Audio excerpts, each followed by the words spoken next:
ফরিদপুর পৌরসভার 12 নং ওয়ার্ডের মানুষের ভালোবাসা আর ফুল্লেল শুভেচ্ছায় সিক্ত হলেন ফরিদপুরের ঐতিহ্যবাহী ময়েজ মঞ্জিল পরিবারের কৃতি সন্তান ও সাবেক মন্ত্রী মরহুম চৌধুরী কামাল ইবনে ইউসুফের জ্যেষ্ঠ কন্যা চৌধুরী নায়াব ইউসুফ।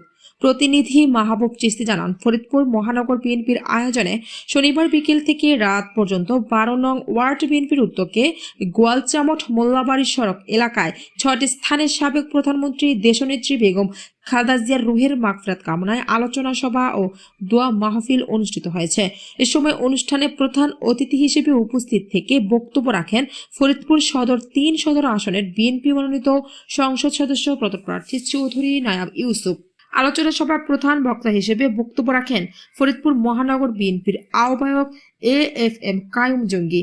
12 নং ওয়ার্ড বিএনপির সভাপতি ইসমাইল হোসেন লাভলুর সভাপতিত্বে বক্তব্য রাখেন বিএনপি নেতা আতাউর রশিদ বাচ্চু, সৈয়দ মুস্তাক হোসেন বাবুল, মোহাম্মদ শামীম হোসেন, ইব্রাহিম শেখ, মোহসিরুল হোসেন রুবেল, ইস্তিক হোসেন সহ অন্যান্যরা উপস্থিত ছিলেন। এ সময় চৌধুরী নায়াব ইউসুফ দলের সাংগঠনিক কার্যক্রম জোরদার ও গণতন্ত্র পুনরুদ্ধারে নেতাকর্মীদের ঐক্যবদ্ধভাবে কাজ করার আহ্বান জানান।